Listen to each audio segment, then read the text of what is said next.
Assalamu alaikum wa rahmatullahi wa barakatuh. Vous suivez le journal depuis le studio Cheikh Bouakari Fofana.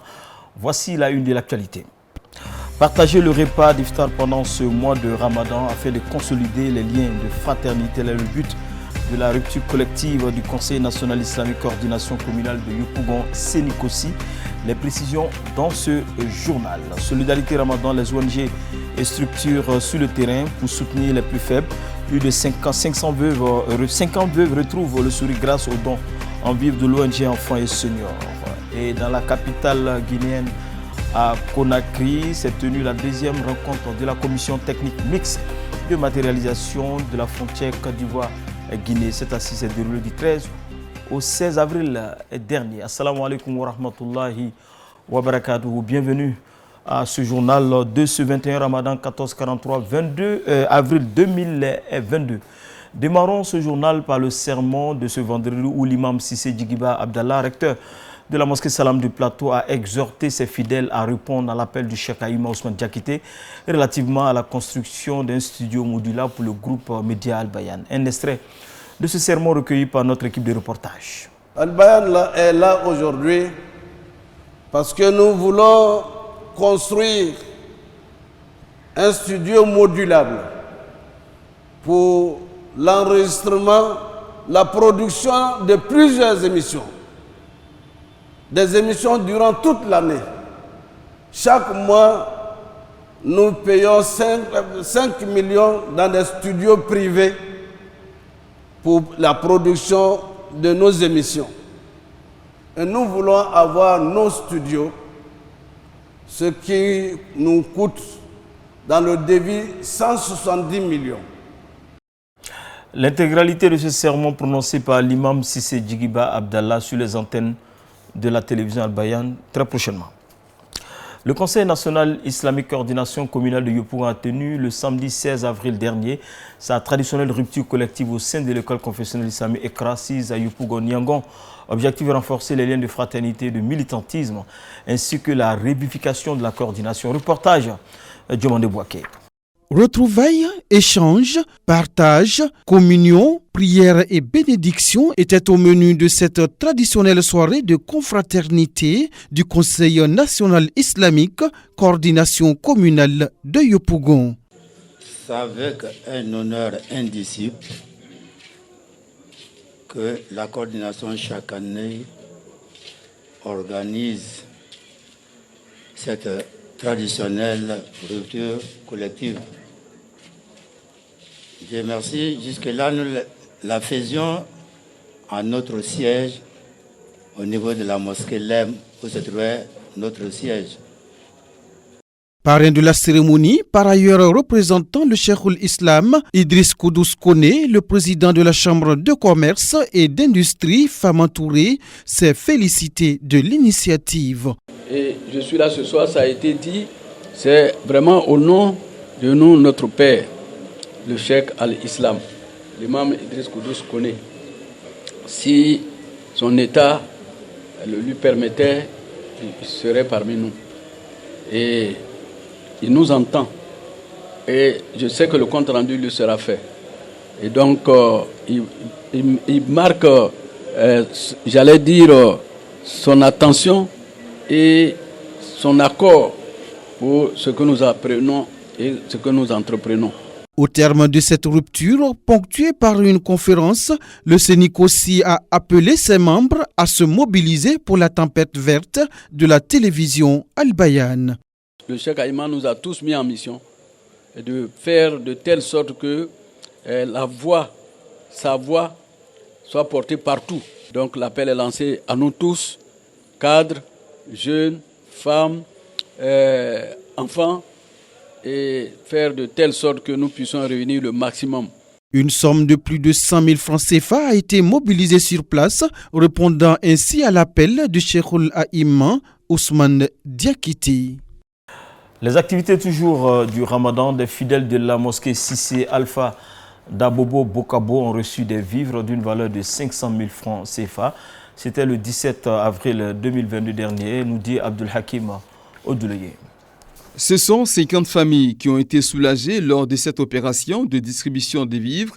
L'objectif, selon les initiateurs, est de mettre en application les enseignements du messager d'Allah qui recommande la générosité pendant le mois de Ramadan.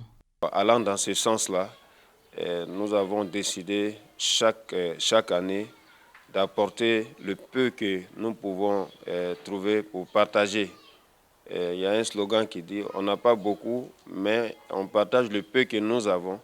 Et c'est ce qui nous anime pour pouvoir profiter, vraiment aider des familles dans ce mois béni de Ramadan, pour pouvoir les soutenir. Des personnes dans le besoin et le comité imamal sont les principaux bénéficiaires de ces dons mobilisés grâce à la générosité des familles Hamza et Bamba, ainsi que des personnes de bonne volonté. Autre action de solidarité durant ce Ramadan, plus de 50 veuves ont bénéficié de dons vifs offerts par l'ONG Enfants et Seniors. C'est à la mosquée Fitia d'Abobo qui a servi de cadre à cette cérémonie qui a eu lieu le samedi dernier, nous dit Abdul Hakim Odouloye et Ouma Bebane. Du riz, du sucre, des pâtes alimentaires et des dattes, c'est l'ensemble des dons qui ont été constitués en kits alimentaires et distribués aux enfants et personnes âgées par l'ONG. Des vivres qui leur permettront de bien jeûner pendant ce Ramadan. Aujourd'hui, nous avons décidé d'assister 50 personnes. Il s'agit de veuves avec des enfants, des femmes divorcées qui ont à charge les enfants, ou bien des femmes carrément qui ont des difficultés financières. Salam alaikum wa rahmatullahi. Je remercie à ceux qui nous ont fait du bien. Je remercie beaucoup. Que Dieu les bénisse. En tout cas, moi, mon mari m'a divorcé, il y a 5 enfants. Donc, à cause d'eux, ils m'ont aidé pour faire le Ramadan. Moi, je les remercie beaucoup. Que Dieu les bénisse. Nous avons été émerveillés par l'acte posé par l'ONG et nous félicitons les responsables de l'ONG pour cet élan de solidarité. L'ONG Enfants et Seniors La Généreuse s'est donné comme objectif d'œuvrer pour la protection et le bien-être des enfants et des personnes âgées. Retour à Cocody pour dire que l'université musulmane africaine UMA a abrité le vendredi dernier la rupture collective de l'ONG Ataoun en collaboration avec la direction de la dite université et sa section AMC. C'était en présence du guide suprême de la communauté musulmane nationale, le Cheikh Aïma Ousmane Diakité. Reportage Djumane Bouaké.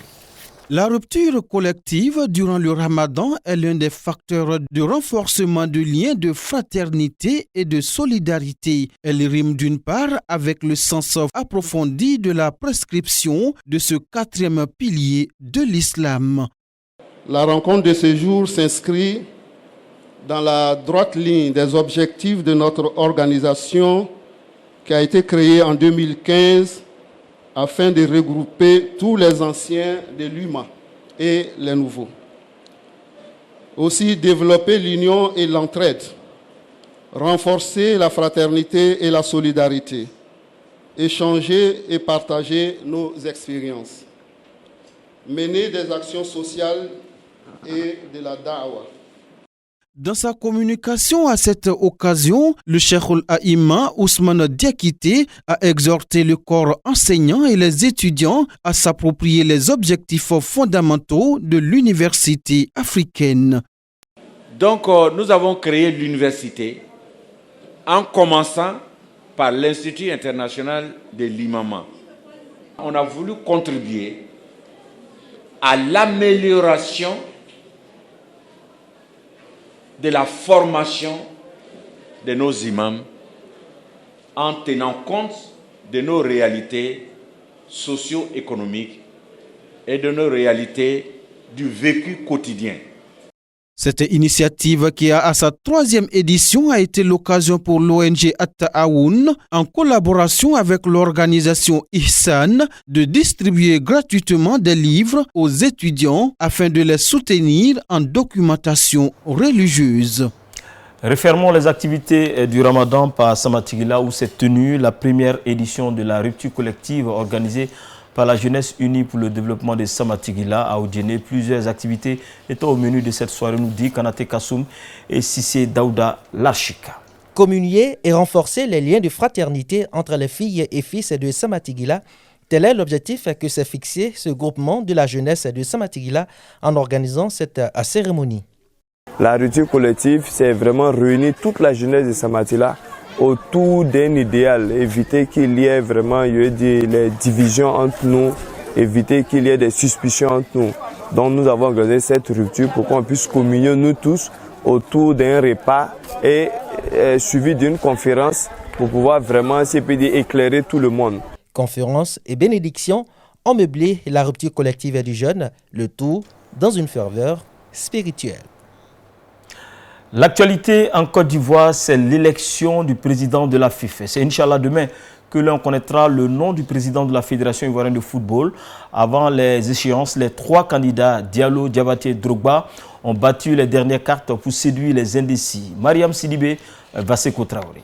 Devant le peuple ivoirien, les 3 candidats avaient à cœur de défendre leur vision pour le renouveau du football ivoirien. Si l'ex-capitaine des éléphants Didier Drogba a brillé par son absence, Idriss Diallo et Souri Diabaté se sont rendus coup pour coup. Leur vision à l'occasion d'un débat télévisé. Dans cette ligne droite, vers le coup de sifflet final, les prétendants à la tête du football ivoirien ont multiplié les rencontres pour détailler leurs projets et solutionner les difficultés du football ivoirien afin de redorer le blason de la sélection entaché par la non-qualification pour la Coupe du Monde 2023. Le prochain locataire de la maison de verre de Treichville aura à cœur d'insuffler une dynamique nouvelle au football ivoirien dont l'objectif immédiat reste le défi de la Coupe d'Afrique des Nations 2023. 3 candidats, 3 programmes et un siège à pouvoir.